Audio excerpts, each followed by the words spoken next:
What's up, guys? Welcome to Daily Dose of Reddit. This is your host, Zach, and today's subreddit is r/NuclearRevenge. Alright, here we have a story called, "Excuse me, Satan, I think you're in my seat." I'm gonna start this story off by saying that this is absolutely not one of my most shining moral moments, and that I'm well aware that I was a straight-up butthole for doing what I did. My only real defense is that I was in a super bad place mentally and needed a mountain's worth of therapy. If you're curious about the circumstances around her, check my profile. Woman was evil in human form. Now on with revenge. I was a weird kid growing up. Really weird. It was mostly because I was being abused at home and forcibly isolated. My social skills were so underdeveloped that I had difficulty reading human faces aside from grandmother, grandfather, and father. Being the weird kid meant that I was a juicy target for bullies. It never stopped. But there was one bully that I hated more than any of the others. We'll call her Holly. This girl never passed up on an opportunity to make my life hell. And since she lived across the street from me, there was nowhere I could avoid her. Holly treated me like garbage. Here are a few examples. She put dog crap in our mailbox on a regular basis. She let my dog out of my yard and I was never able to get her back. She would also sit on her porch with their friends and roast the hell out of me to entertain them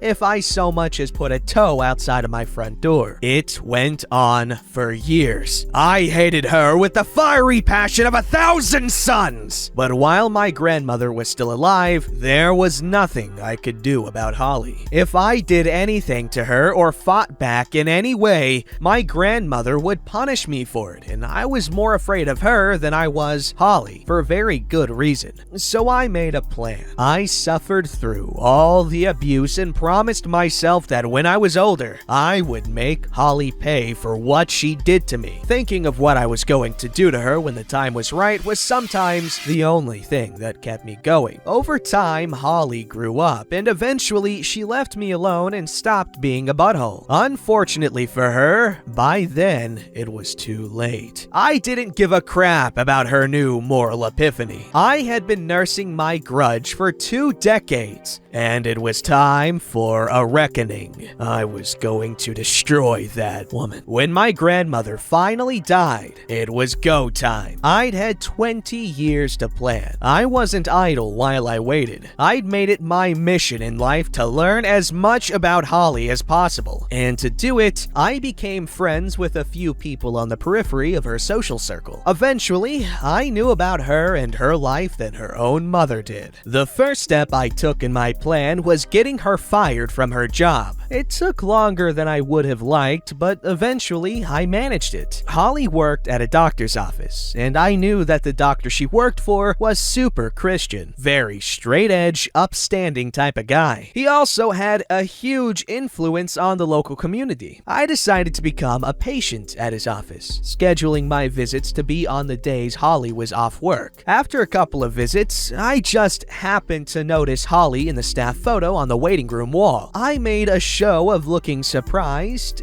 and then concerned. I got to the exam room and the doctor came in shortly after. The expression on my face got his attention and he asked me what was wrong. I told him that even though I didn't want to, as a Christian, I couldn't keep my knowledge a secret and still sleep at night because I just couldn't let him endanger his soul and reputation by doing nothing. I had his full attention, and then I asked him as one fellow Christian to another not to tell anyone where he got the information I was about to give him. After he promised he would, I told him that I knew that Holly was using illegal drugs. He was absolutely floored, and at first he didn't believe me. I told him that I understood his skepticism entirely, but it was easy enough to prove or disprove my information with a drug test. If I was wrong, he lost nothing. If I was right, he was saving himself from from trouble down the road. He finally agreed to test her, and he tested everyone else too so that it didn't look like Holly was the only target. See, I wasn't actually lying. Holly smoked a crap load of weed, and I knew that because it was my dad she used to get it from. He'd been her weed dude since she was like 15. Her test came back positive for marijuana and, much to my surprise, Xanax. Oopsie. The doctor fired Holly on the spot when the results of the urinalysis came back, and then he called me to thank me for telling him what was going on. And before he hung up, he told me that I truly walked with the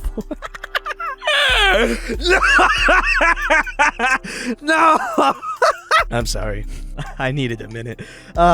Y'all will never know how hard I had to fight not to laugh at the depths of his wrongness. I thought I was going to pop a blood vessel. Phase 1 complete. I know what you're thinking. It's just a job, and it's not like she can't get another one, right? Losing a job isn't the end of the world. You'd be wrong. Remember how I said that her boss had a very high reputation in our area? That man called every single hospital and doctor's office in the state personally to make sure that none of them would hire Holly and risk liability and loss of community trust for associating with her. Holly's field of study was all pertaining to the medical profession, so her education was rendered worthless because nobody would hire her. I wasn't done yet. Nope, not even close. She lost her job, and because she had no income, her car got repossessed. She still had her family though, 2 kids and a fiance. Who needs families, am I right? With the help of a good friend of mine, we catfished the frick-frack out of her fiance. My friend is hot as firecrackers, and she let me use her pictures of her to prove that she was really real. She even got on Skype with him once. When he finally made the arrangements for a face-to-face encounter and booked a hotel room, I texted the screenshots of everything to Holly from a burner number. To say the excrement impacted the oscillating units would be a vast understatement. They broke up, the whole thing was an ordeal, and Holly was devastated. She had 2 kids, no job, and now no fiance who could help her keep the family afloat. A normal person would have stopped then. Unfortunately, I am not normal, and I was going full scorched earth. I seethed for 20 years. No way in hell was I going easy on her. Phase 3. With her fiance gone and no job, Holly was struggling badly. She needed money, and she needed it quickly before she and the kids got evicted. Meth is a giant problem in my area. It's high risk, but it's also fast money, and so I started subtly mentioning Holly's situation among my more legally questionable family. Eventually, one of my family's friends, who happened to be a meth cook, got in contact with Holly and offered her a crap load of cash to help him cook dope at her house. It was supposed to be a one-time thing, 2 days and then done forever. Holly was desperate, so she said yes. Everything went smoothly at first, but dead in the middle of the cook, someone called in an anonymous tip about an active cook in progress to the local narcotics unit. They rolled up on Holly's house at about 3 a.m. and caught everybody inside, including Holly, red-handed, making meth. Watching her cry when they handcuffed her and put her in that police cruiser was one of the most gloriously satisfying moments of my life. She was in deep legal doo-doo, and to make a bad situation even worse, most houses where labs are discovered aren't deemed habitable afterwards because the toxic fumes from the chemicals used to make the drug get everywhere, and it's super hard and time-consuming to clean. It's up to the property owner to either hire a hazmat team to clean it or condemn it and tear it down. A lab cleanup costs thousands of dollars. It would have cost more money to clean it than the entire property was worth. So it got torn down, with everything Holly owned still inside. See, you can't take things out of a meth lab because they're going to be covered in toxic residue. It can make you very sick, especially young children. Everything in the residence is usually counted as a loss. Now, some people sneak in and grab stuff anyway, but whatever, it's their funeral. But since Holly was still sitting in jail, there was no way for her to get anything. And none of her close family were interested in risking getting caught sneaking into the house and being accused of stealing or tampering with a crime scene. Holly ended up in jail for a while, and while she was gone, the court gave their father, ex-fiancé, sole custody of their children, and Holly was only given supervised visitation. 2 hours every Saturday, if I recall correctly. Revenge is a dish best served cold, and mine was freezing. I was behind every single bad thing that happened in Holly's life in one way or another for an entire 5-year period. She decided she liked bullying me and making my life hell, and she figured there would never be any consequences. Instead, I took her reputation, her job, her fiancé, got her arrested and convicted of a felony, and her children taken from her,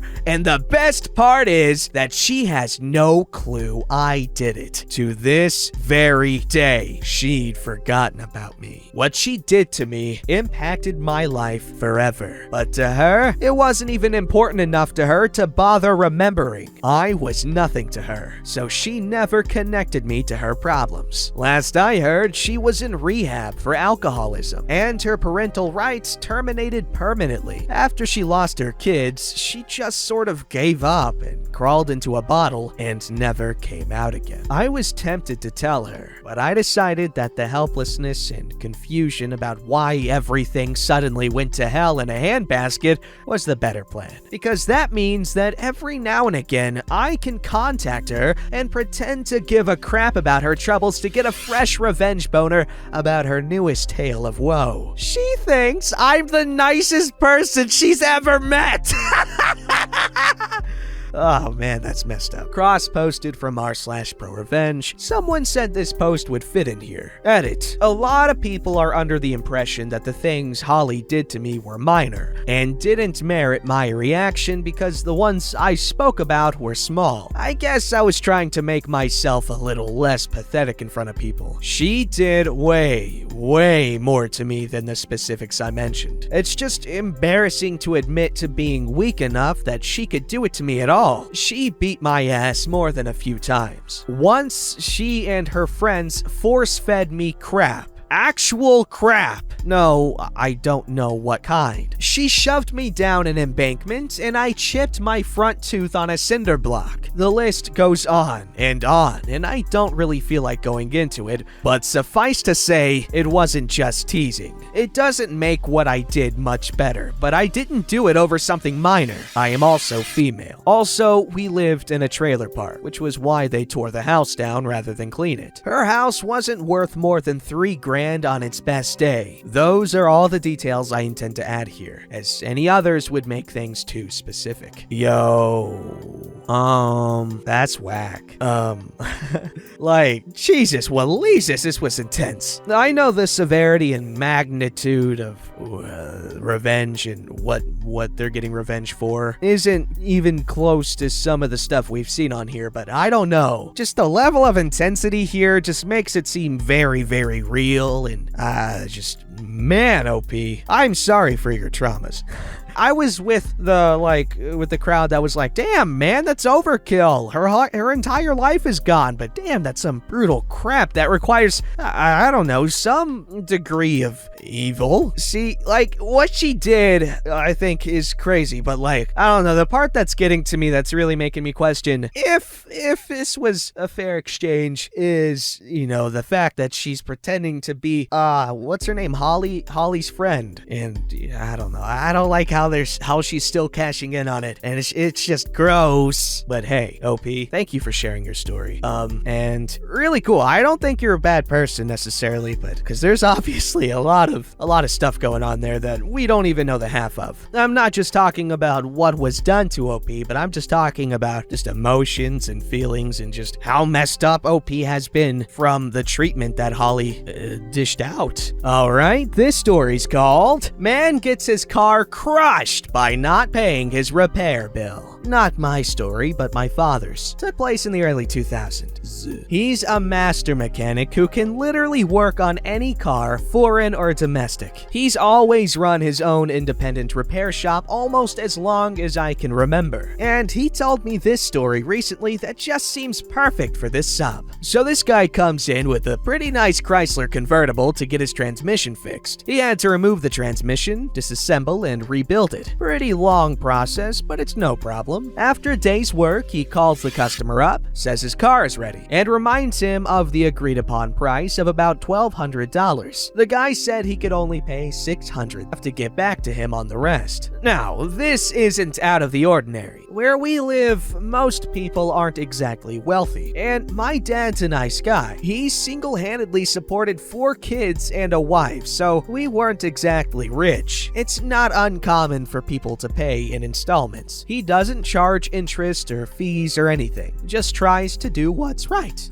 What's right? The guy pays half his bill, and with the promise of paying the remaining amount in a few weeks, damn, what's with my voice? He leaves with his car. About 2 months pass, however, and the guy hasn't paid. Hadn't even contacted my dad about any issues or to say something like he lost his job or something. So my dad calls him up and asks when he thinks he'll be able to pay the rest of the bill. And I kid you not, this is how the conversation went. Hey, this is placeholder name. I was wondering when you'll be able to pay the rest of your bill. Oh, yeah, about that. I'm not paying it. What? Is something wrong with the car? If something went wrong, I'll take care of it. No, the car runs great. I'm just not gonna pay you. What? Why? Well, I have the car now, so I don't see any reason to pay you. They went back and forth for a bit before my dad realized it was pointless and decided to enact some sweet revenge. He calls up a local tow company and gives them the guy's address, license plate, and car description and tells them to tow the vehicle to the county recycling center. He then calls up the recycling center and says, hey, you're gonna be getting a Chrysler convertible, license plate XXXXX from blank towing. When it gets there, I want you guys to crush and recycle it. And so, they do! Car was crushed and recycled. The next day, the guy shows up to my dad's business, furious and with the state patrol. My dad explains the entire story, and the cops tell the guy that technically the vehicle was moved, not stolen. The recycling center received recyclable goods and not stolen property, and now the car no longer exists as it's been recycled, and thus was not a criminal matter but a civil one. So the guy sues my dad, and once again, my dad explains the entire story, and amazingly, the judge says the same thing as the troopers and dismissed it. It sounds almost unbelievable because it just seems so illegal. But if a judge rules in his favor, it's gotta have some merit by a technicality or something. Granted, this was maybe 15 years ago, so the laws could have changed since. But goddamn, the guy gets his car crushed simply because he chose not to pay the remaining repair bill and wanted to take advantage of someone's kindness. Damn, I like this story. Your dad's cool. Don't forget to like, subscribe, and hit that bell to never miss an episode.